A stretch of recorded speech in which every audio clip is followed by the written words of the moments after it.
살아계신 하나님, 역사하신 하나님, 우리의 찬양 가운데 거하시는 하나님께 찬양과 경배를 올려드리오니 이 시간 오직 주님만 영광 받아주시옵소서. 예배의 자리에 나오면서 가지고 왔던 생업의 염려와 개인의 관심사 같은 것들을 다 내려놓고 우리와 화목하기를 원하시는 하나님과 온전히 만나며 교제하는 귀한 한 시간 되기를 소원합니다. 지난 한 주간의 말씀을 통해서 보여주셨던 예루살렘의 멸망과 하나님의 공의를 생각합니다. 이스라엘 애굽에서 구원하여 자기 이름을 위한 백성으로 삼으시고 땅을 기업으로 주신 하나님께서 왜 예루살렘을 구해주지 않으셨는지, 고통과 대적들의 조롱 가운데 하나님께 간절히 부르짖는 탄식의 소리가 성경을 읽는 내내 절절히 느껴지는데 왜 하나님은 진노를 멈추지 않으셨는지 불편함과 답답함 속에 한 주를 보내었습니다. 아들을 육신의 몸으로 이 땅에 보내시어 십자가에 못 박기까지 죄를 도말하신 주님의 공의로움 앞에 두려워 떨며 나아갑니다. 우리 힘과 의지로는 주님의 기준을 전혀 맞출 수 없으나 예수 그리스도의 보혈의 공로만 의지하여 주님을 닮아가기를 간절히 소원하며 주님 앞에 나아옵니다. 한국 교회를 위해 기도합니다. 교회 직분을 갖고 있는 고위 공직자들의 끝모를 추락의 소식들이 매일같이 터져나오고 있습니다. 너무 많이 들어서 이제는 무감각해져 버린 우리의 감각들을 깨워주시고 민족의 죄악 앞에 그것이 내 죄악이라고 회개하며 눈물로 탄식하고 기도했던 한국교회 신앙의 선배들을 따라갈 수 있는 한국교회가 되게 하여 주시옵소서. 세상의 조롱거리로 전락한 한국교회의 추락 속에 나눔 교회부터 지역사회에서 칭찬받고 도전이 되는 공동체로 설 수 있도록 붙들어 주시기를 간구합니다. 하나님의 복된 소식을 삶의 모습으로 드러내며 그 구원의 기쁨이 흘러넘쳐 방학동 일대를 집어삼키는 공동체 되기를 원합니다. 치유 하나님, 육신의 질병으로 고통받는 지체들을 위로해 주시고 만져주시길 소원합니다. 김진호 권사님의 투병 중인 모습을 사진으로 함께 나누며 공동체 모두가 먹먹함을 느낍니다. 우리의 타락 이후에 늙고 병들어 죽을 수밖에 없는 것이 이 땅에서의 운명인 것을 우리 모두 알고 있으나 이 생에서 주님이 주신 소명과 시간을 다 마치고 천국에서 다시 만날 때까지 우리에게 허락하신 여러 인연의 지체들을 후회 없이 섬기며 사랑하는 공동체 되기를 원합니다. 가족의 구원과 질병으로부터의 치유를 위해 매일 부르짖는 지체들의 마음을 헤아려 어루만져 주시고 한 사람으로 인하여 그 가족이 구원을 받고 하나님의 나라를 이 땅에서 체험하는 은혜를 주시옵소서. 우리 공동체를 찾은 지극히 작은 한 사람을 가장 먼저 섬기는 공동체 되게 하여 주시옵소서. 교회가 원하는 선교사님들과 미자립 교회 위에 함께하여 주셔서 부름받은 주의 종들이 선교지 곳곳에서의 영적 전투에서 승리할 수 있도록 영육간의 강건함을 허락하여 주시옵소서. 오늘 하나님의 말씀을 대신 전해주실 목사님께 힘을 더하여 주시고 준비된 말씀이 한 사람 한 사람에게 살아 움직여서 심령과 골수를 쪼개게 하여 주시옵소서. 주님 말씀하시옵소서. 저희가 듣겠나이다. 예수 그리스도의 이름으로 기도드렸습니다.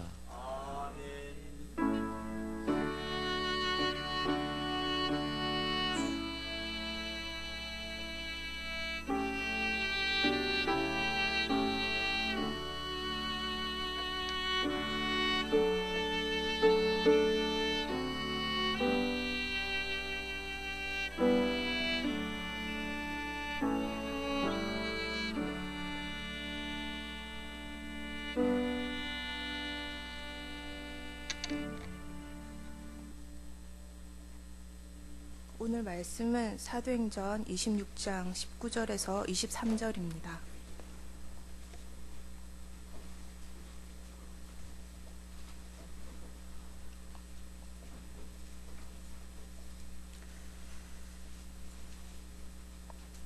아그리빠 왕이여, 그러므로 하늘에서 보이신 것을 내가 거스르지 아니하고 먼저 다메섹과 예루살렘에 있는 사람과 유다의 온 땅과 이방인에게까지 회개하고 하나님께로 돌아와서 회개에 합당한 일을 하라고 전하므로 유대인들이 성전에서 나를 잡아 죽이고자 하였으나 하나님의 도우심을 받아 내가 오늘까지 서서 높고 낮은 사람 앞에서 증언하는 것을 선지자들과 모세가 반드시 되리라고 말한 것밖에 없으니 곧 그리스도가 고난을 받으실 것과 죽은 자 가운데서 먼저 다시 살아나사 이스라엘과 이방인들에게 빛을 전하시리라 함이니이다 하니라.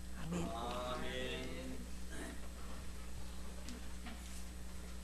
네, 반갑습니다. 네, 우리 앞뒤 좌우로 서로 반갑게 인사하겠습니다. 감사합니다.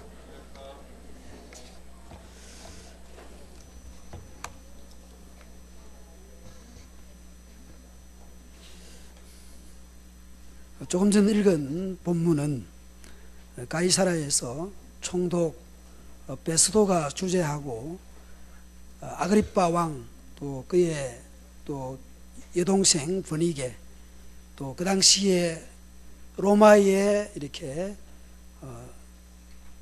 주요 그 천부장급의 그런 주요 군 지휘관들, 그리고 그 당시에 가이사라 지역에 있었던 중요한 행정 관료들, 높은 사람들 앞에서 바울이 증언하는 내용 중에 일부입니다. 먼저 사도행전이 전하는 주요 메시지가 무엇이었는지를 살펴보려고 합니다. 사도행전은 예수님의 부활 이후 승천하시기까지 하신 말씀을 매우 간략하게 이렇게 소개하는 것으로 시작을 합니다. 1장 3절에 보시면, 그가 고난받으신 후에 또한 그들에게 확실한 많은 증거로 친히 살아계심을 나타내사 40일 동안 그들에게 보이시며 하나님 나라의 일을 말씀하시니라.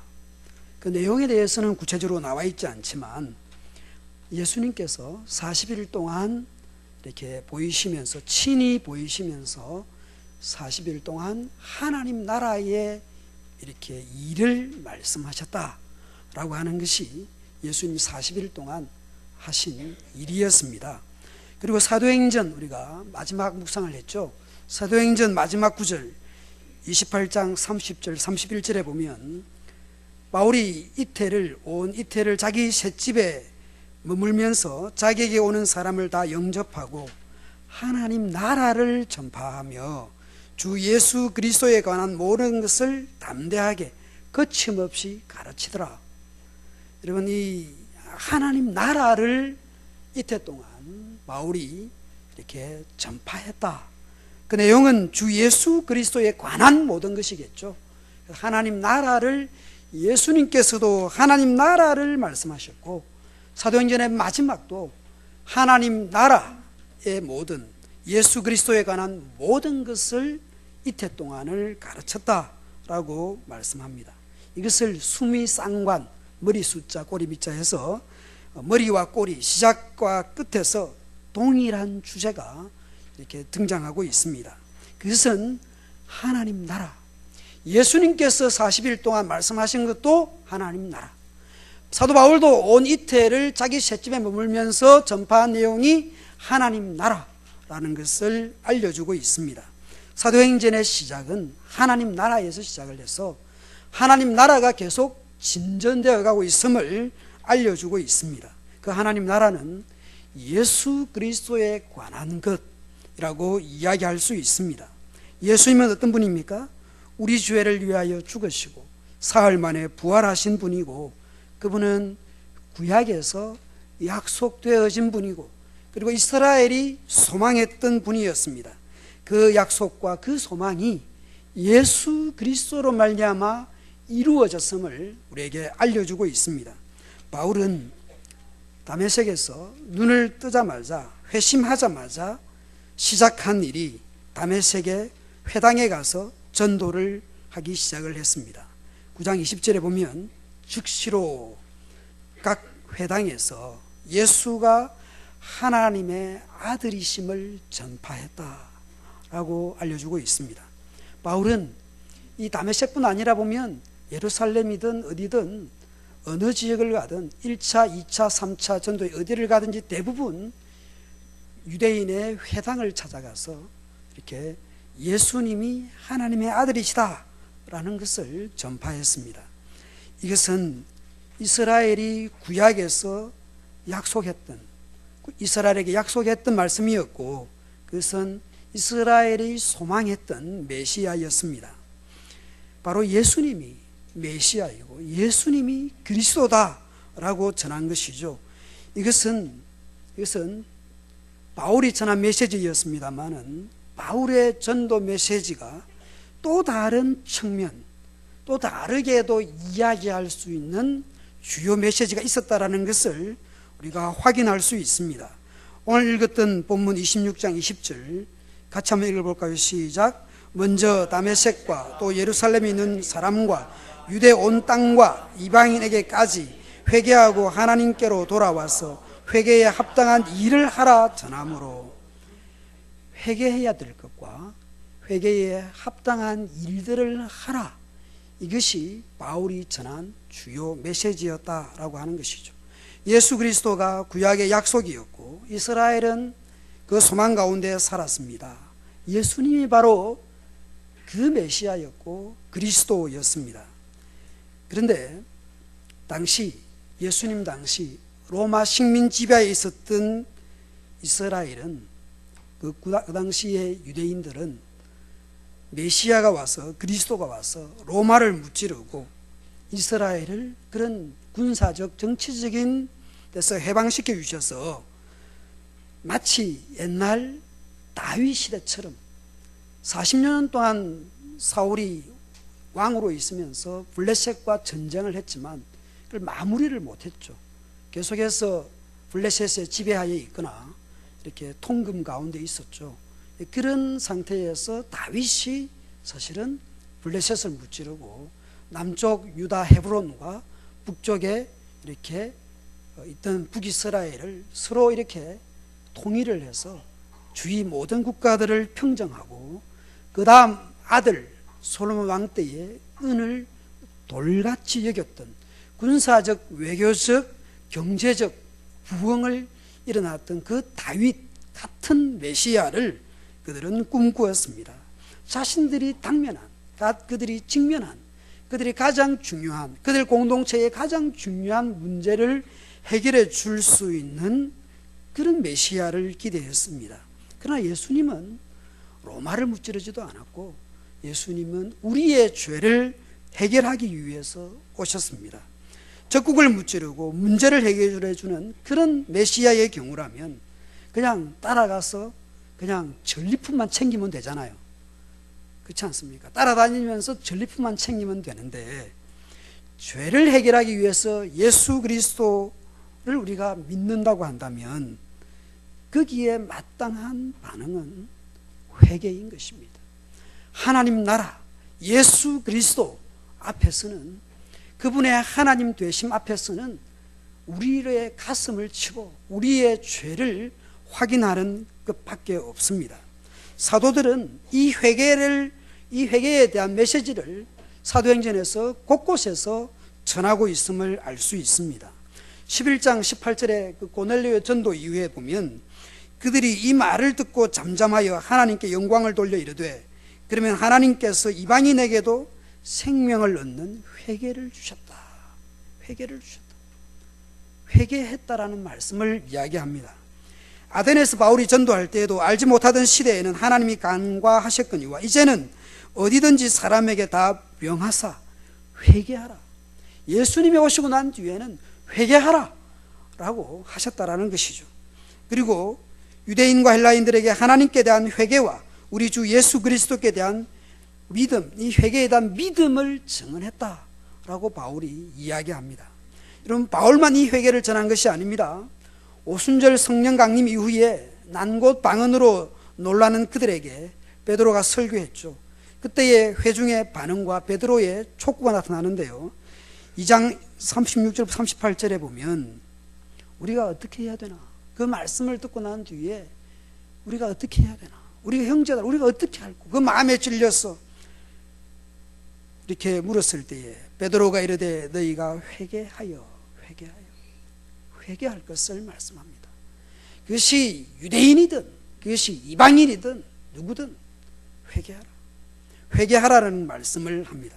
성전 미문에서 안전뱅이를 치료하고 난 후에 설교하던 그 베드로가 동일한 회개를 촉구합니다.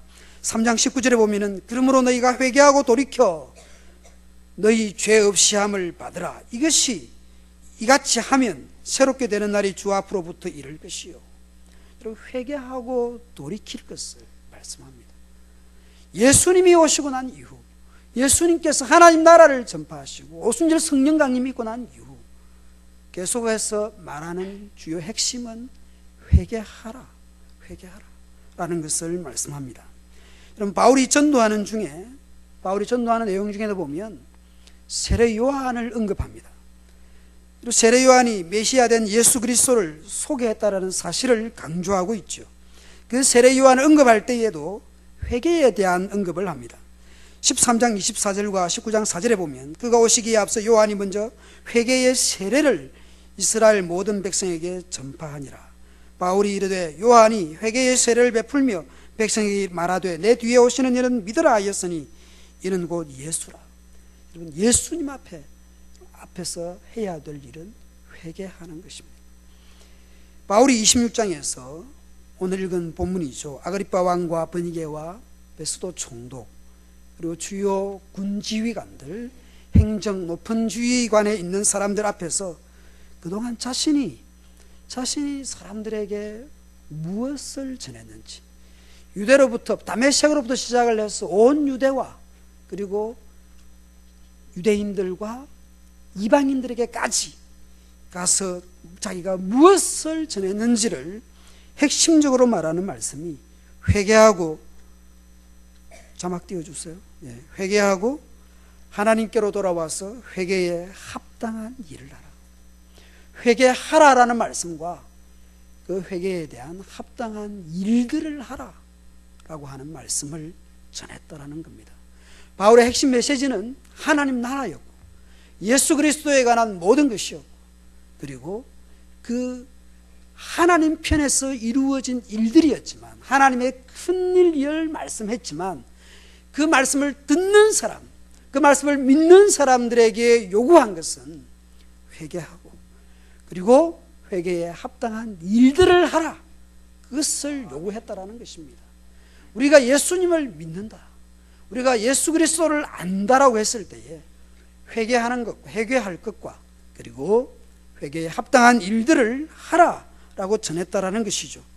회개하여 예수님을 믿는다고 할 때에 회개에 합당한 일들을 하라고 말씀합니다. 회개에 알맞은, 회개에 적합한, 회개에 일치하는 일들을 하라라고 하는 것입니다. 이 합당한이라는 단어를 어원적으로 보면 일종의 저울과 같은 것입니다. 요즘은 이제 이렇게 올려놓는 저울 방식이지만, 제가 어렸을 때만 하더라도 돼지고기 한 근 사오라 그러면 이렇게 수평 막대기 저울로 이렇게 줄을 달아가지고, 여기가 만약에 무게가 한 근 600g이다 그러면 이쪽에도 고기도 600g 이렇게 줄을 올려서 수평이 되도록 하는, 그 수평이 일치되는 이 저울추와 비교해서 수평이 되어야 이게 한 근이죠. 1kg든 2kg든. 그때는 근으로 했으니까요. 여러분, 그와 같은 게 이 합당한이라는 단어입니다. 수평 저울에 올려서, 우리가 저울에 올려서 예수 그리스도를 믿는, 예수 그리스도를 믿고 회개하는 그 저울 무게와 우리가 말하고 우리가 행동하는, 우리가 하는 일들이 이렇게 수평이 되도록 하라라고 하는 말씀입니다. 저울에 올려서 구원받은 것과 그리고 우리가 하는 일들이 이렇게 수평을 이루도록, 그것이 합당한 일들을 하라라는 뜻입니다. 그런 일들이 무엇일까요? 이스라엘 역사에서 한번 생각해 봅시다. 우리가 얼마 전부터 이제 우리가 예레미야 애가를 묵상하고 있죠. 그리고 첫 단어가, 원래 히브리어 성경은 예레미야 애가가 아닙니다. 이것은 70인역의 제목을 따온 것이고, 원래로 하면 첫 단어가 그 성경책입니다.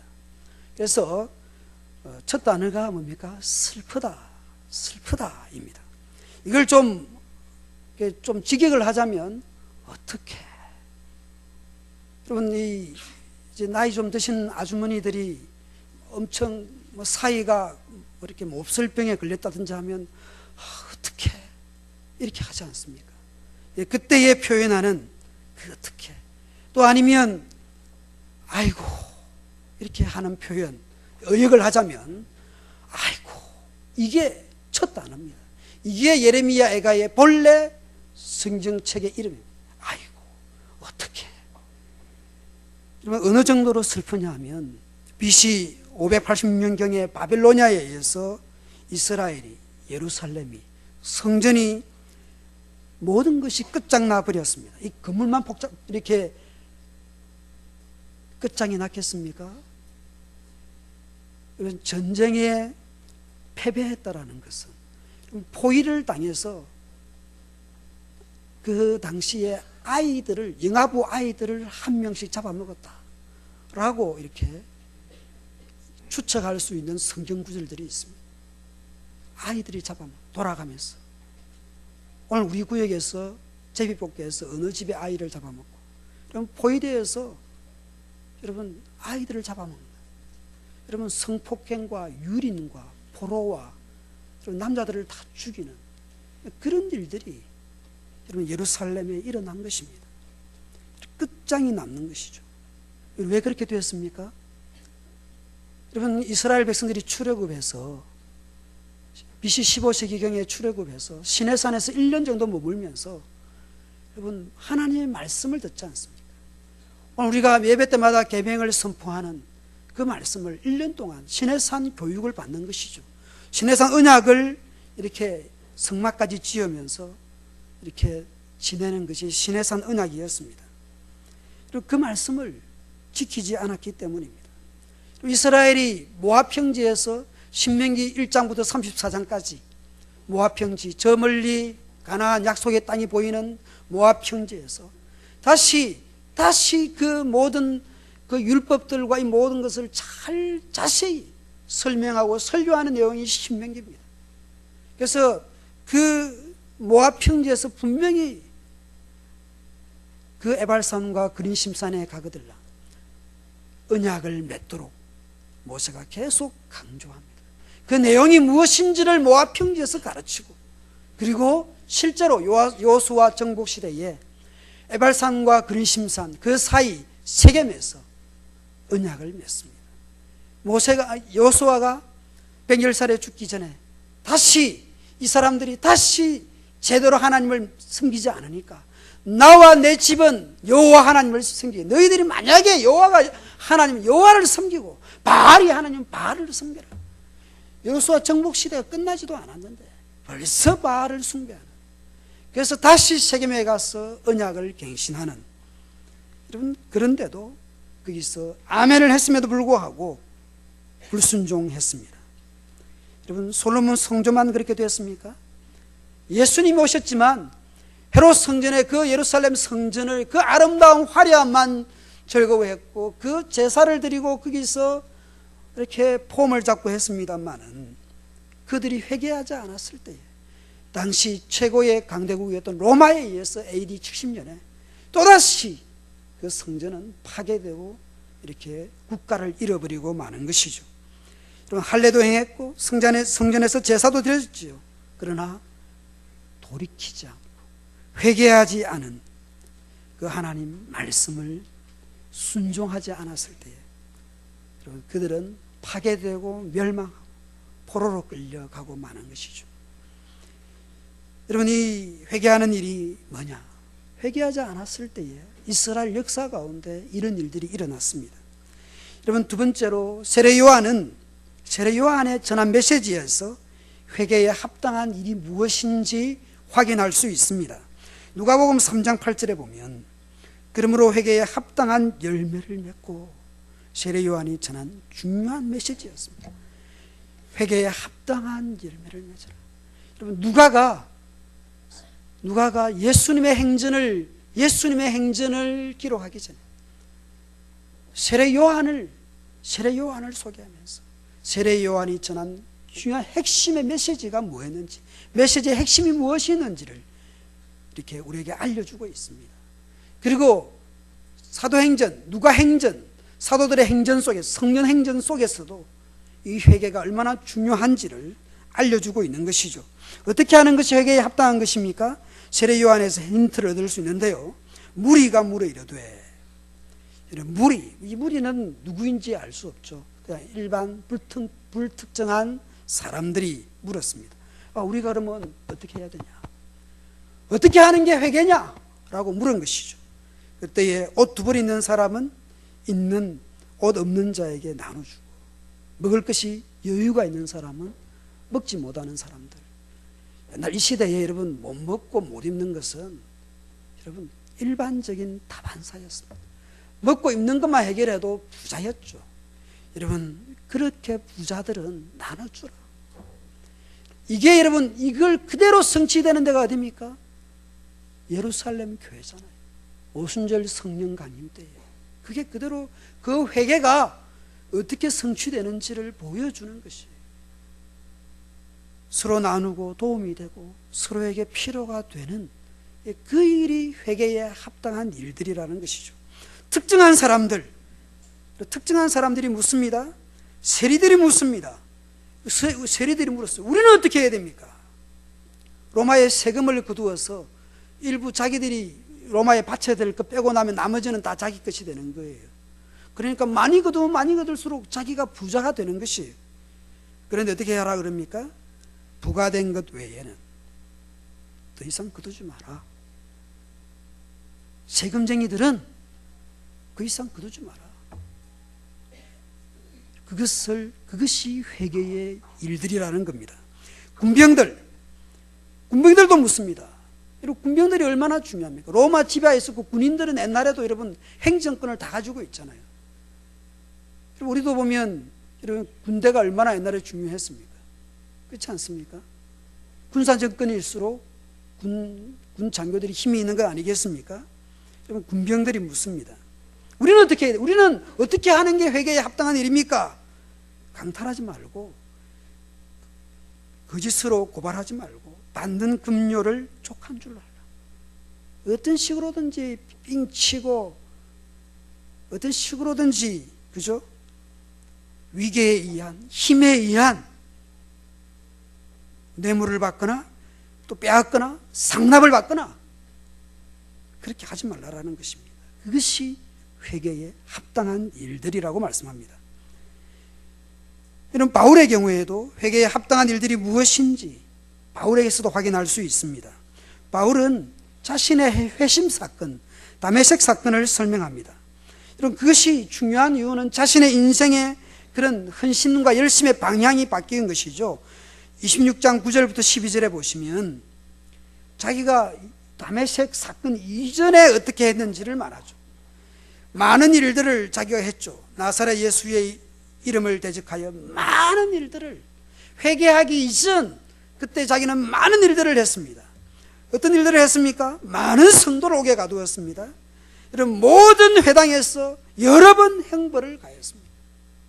여러분 많은 일들을 했고 여러분 많은 성도를 옥에 가두었고 모든 회당에 가서 그렇게 했고 외구석에까지 가서 그렇게 했다라는 말을 합니다. 많은 일들을 주로 뭐였습니까? 예수님을 박해하는 것, 교회를 핍박하는 것을 그렇게 자기는 열심을 내어서 외국에까지 가서 그렇게 했다라는 것이죠. 예루살렘으로부터 200km 떨어진 다메섹에까지 가서 그렇게 했다라는 것입니다. 여러분 이런 열심과 열정의 방향이 예수 믿고 난 뒤에 바뀌었다라는 것이죠. 나사렛 예수의 이름을 대적하던 열심에서 그 예수님을 전하는 그런 사람이 되었다고 말합니다. 26장 19절부터 20절 상반절에 보면 아그리빠 왕이여 그러므로 하늘에서 보이신 것을 내가 거스르지 아니하고 먼저 다메섹과 또 예루살렘과 있는 사람과 유대 온 땅과 이방인에게까지. 여러분 사도행전 1장 8절 오직 성령이 너희에게 임하시면 너희가 권능을 받고 예루살렘과 온 유대와 사마리아 땅까지 이르러 내 증인이 되리라. 그 말씀은 사도 바울이 직접 들은 게 아닙니다. 120명 12사도들 이런 사람들이 들은 말씀이에요.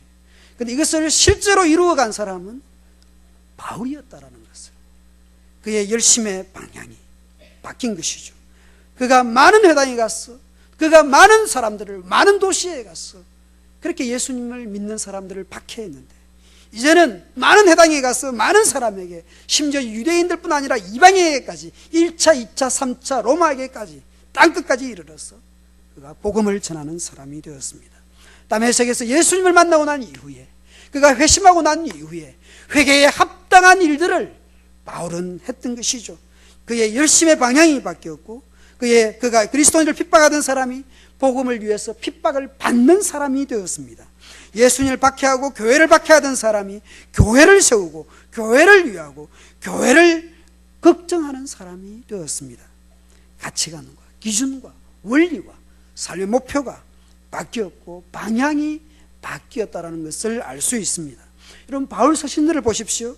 바울은 서신 곳곳에서 이와 비슷한 내용으로 교훈하거나 책망을 하거나 권면을 합니다. 로마서 12장 1, 2절에도 보면 여러분 뭐라고 말씀합니까? 회개에 합당한 일들은 이 세대를 본받는 것이 아니다. 이 세대를 본받는 것이 아니다. 하나님의 선하시고 온전하시고 기뻐하시는 뜻이 무엇인지 분별하는 것, 그것이 회개에 합당한 일들이에요. 아무 생각 없이 사는 것. 사람들이 다 그렇게 사는데요. 사람들은 다 그렇게 사는데 누가 뭐라 그러던데요? 그 사람도 그렇게 살던데요. 그것은 회개에 합당한 일들이 아닙니다. 하나님이 기뻐하시고 하나님이 원하시는 게 뭔지 그걸 생각하고 그런 기준과 그런 것에 의해서 분별을 해서 생각을 해서 살아야 되는 것, 그게 회개에 합당한 일들입니다.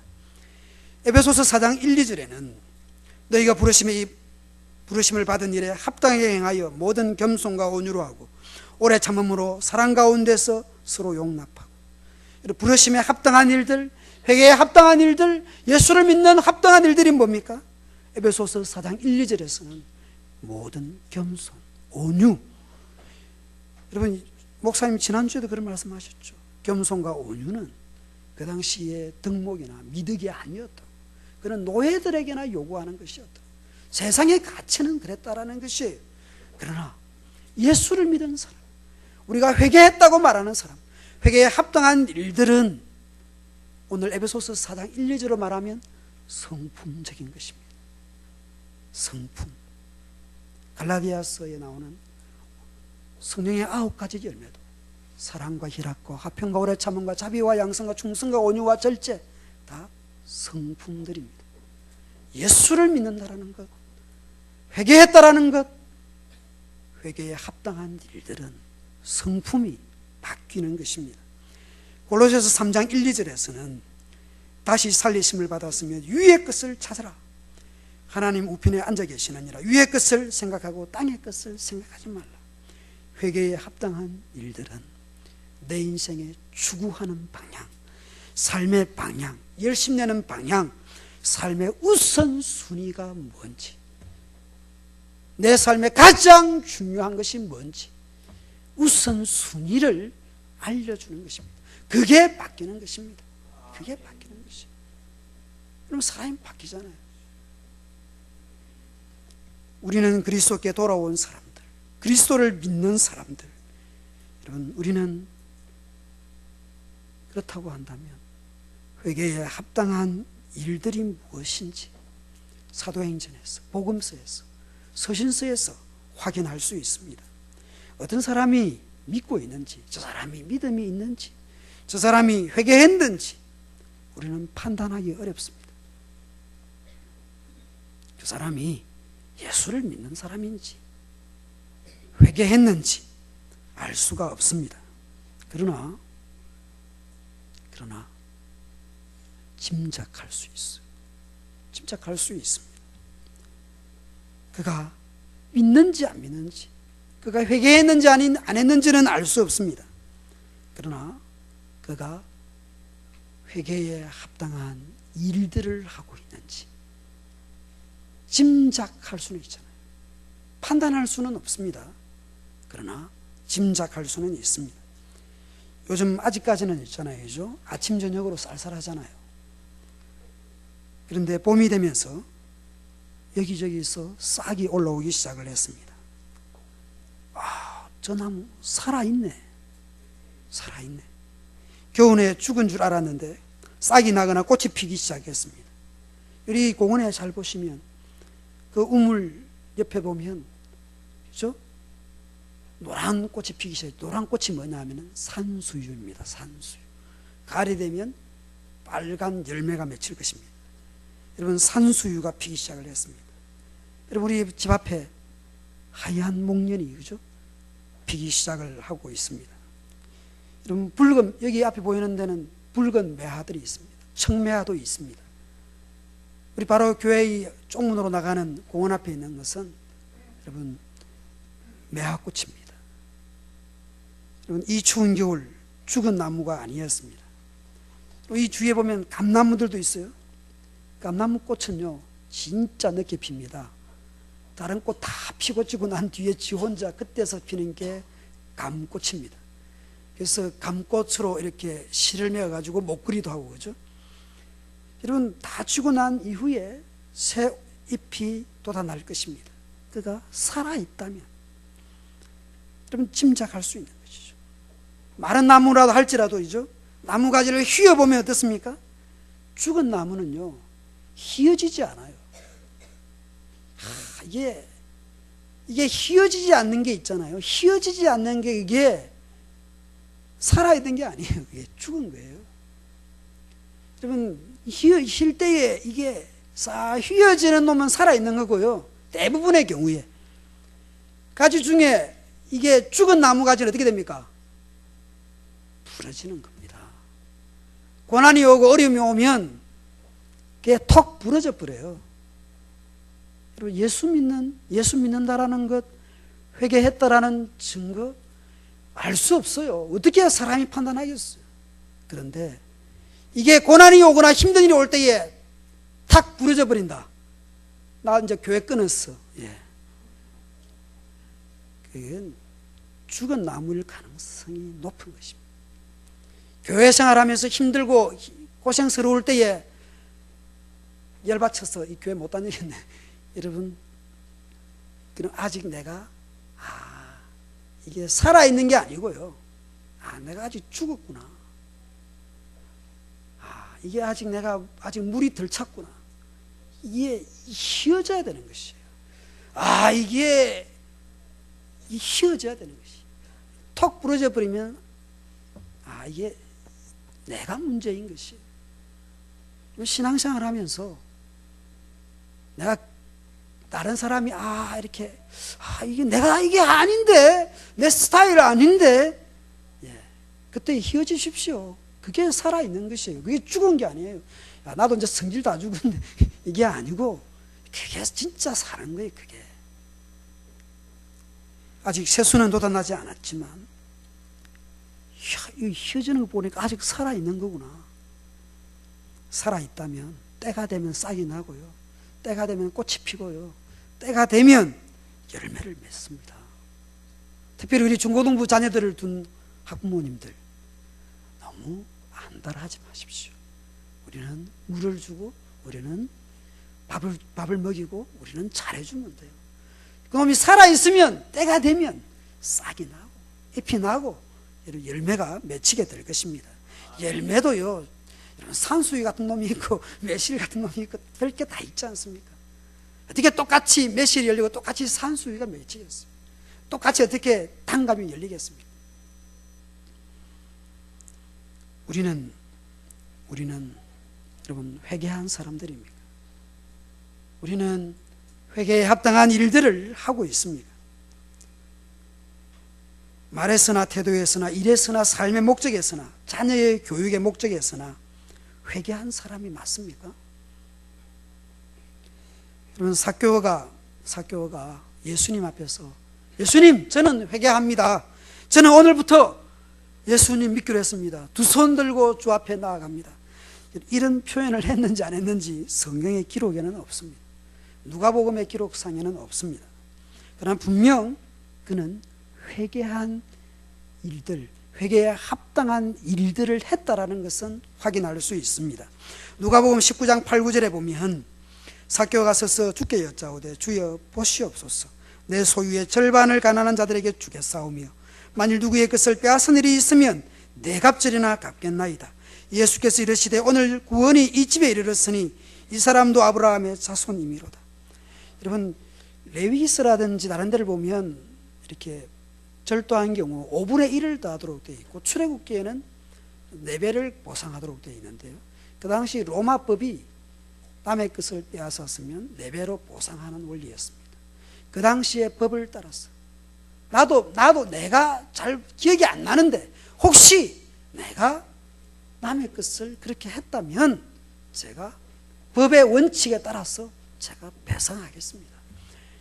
물적인, 재산적인 피해에 대해서 제가 법대로 하겠습니다. 그것이 삭개오의 고백이었고, 강요하지 않았죠. 예수님이 야 재산 내놔 이렇게 하지 않았죠. 그런데 삭개오는 자발적으로 자기 재산의 2분의 1을, 그런 부자였잖아요. 2분의 1을 가난한 자들에게 주겠습니다 라고 고백을 합니다. 여러분, 합당한 회개에 합당한 회개를 했는지, 믿습니다 말을 했는지 그런 말은 나타나지 않지만 회개에 합당한 일들을 삭개오는 했다라는 것을 확인할 수 있습니다. 죄 용서는 예수 그리스도 십자가로 말미암은 사건입니다. 그리고 구원을 완성하실 분도 삼위 하나님이십니다. 그런데 그 여정 속에서 우리가 이루어 가야 하는 것은 부르심에 합당한 일들, 회개에 합당한 일들, 그것을 우리는 해야 하는 것이죠. 회개에 알맞은, 회개와 그 저울에 일치하는 그 구원, 예수 그리스도, 그 예수를 믿는 그 믿음에 적절한 삶의 반응과 회개와 합당한 일들이 일어나야 하는 것입니다. 한 번 구원은 영원한 구원이지만 한 번의 그 구원이 이루어지는 그 일에 참여하는 자가 자연스럽게 싹을 내고 잎사귀를 내고 꽃이 피고 열매를 맺을 수밖에 없습니다. 우리는 과연 살아있는 것일까요? 살아계신 하나님을 믿는 이 하나님 나라 안에 들어와 있는 사람들입니까? 저와 여러분이 그리스도 안에 있고 하나님의 그 백성인 것을 저는 믿습니다.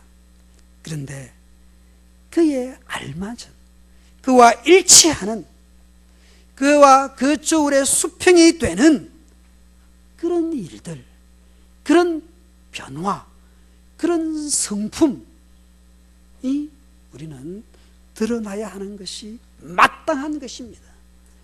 마땅한 것입니다. 의무를 말하는 것이 아닙니다. 의무를 말하는 것이 아닙니다. 여러분, 우리가 무슨 나무에게 무슨 의무를 요구합니까? 살아있으니까 싹이 나는 것이죠. 꽃이 피는 것이죠. 어떤 놈은 꽃이 먼저 피고 어떤 놈은 그죠? 잎이 먼저 나오잖아요. 진달래꽃은 꽃이 먼저 피고, 그죠? 가지에. 철쭉은 잎이 나고 난 뒤에 꽃이 나옵니다. 그렇죠? 순서는 바뀔 수 있어요. 야, 너는 꽃부터 왜 안 나와? 우리가 그렇게 말을 할 수가 없어요. 그건 하나님이 주신 경륜을 따라서 하는 것이고, 그리고 너는 왜 노란 꽃이야? 그렇게 말할 필요도 없어요. 노란 꽃이든 분홍이든 빨간이든 적콩이든 뭐가 됐든 하여간 살아있는 놈은 꽃이 피고 싹이 나는 것입니다. 우리가 봄이 왔으면 그게 자연스러운 현상이지, 그걸 누가 계몽운동을 하고 방송에서 야, 꽃이 피어야지, 지금 때가 어느 때인데 너 아직도 꽃도 안 피냐? 아무도 방송하지 않습니다. 아무도 그에게 의무를 요구하지 않습니다. 때가 되면 싹이 나고 꽃이 피는 것이죠. 우리가 그런 합당한 열매를 맺는 것은 의무가 아닙니다. 그걸 하지 않으면 너는 구원받지 않았어, 그렇게 말을 할 수가 없어요. 왜냐하면 어느 시점에 꽃이 필지 모르니까요. 다만 짐작은 하는 것입니다. 이게 지금 살아있는지 죽어있는지 짐작은 할 수 있는 것이. 설교를 마무리하겠습니다. 바울은 예수 그리스도가 모세의 율법과 선지서의 약속이 성취된 그리스도라고 선포했습니다. 그리고 그분이야말로 우리가 바로 소망하던 분이라고 증거했습니다. 그리고 그리스도 예수를 믿는다라는 것은 회개와 합당한 일들을 하는 것이라고 바울은 어디서든지 그 메시지를 전했습니다. 오늘 우리는 그 회개에 합당한, 우리가 믿는다는 그 고백에 알맞은 삶과 부르심에 합당한 생활을 하고 있는지 날마다 점검하고 확인하시는 저와 여러분 되시기를 바랍니다. 하나님 아버지, 봄이 되어서 노란 꽃도 흰 꽃도 분홍 꽃도 피어오르고 있습니다. 싹이 나고 있습니다. 주님, 살아있는 그 나무가 봄이 되어서 싹이 나고 잎이 나듯이 오늘 우리가 예수 그리스도를 믿는 하나님 앞에 회개한 사람들로서 알맞게 합당하게 살아내는 저희들이 되게 해 주옵소서. 예수님 이름으로 기도하옵나이다. 아멘. 찬송가 259장입니다.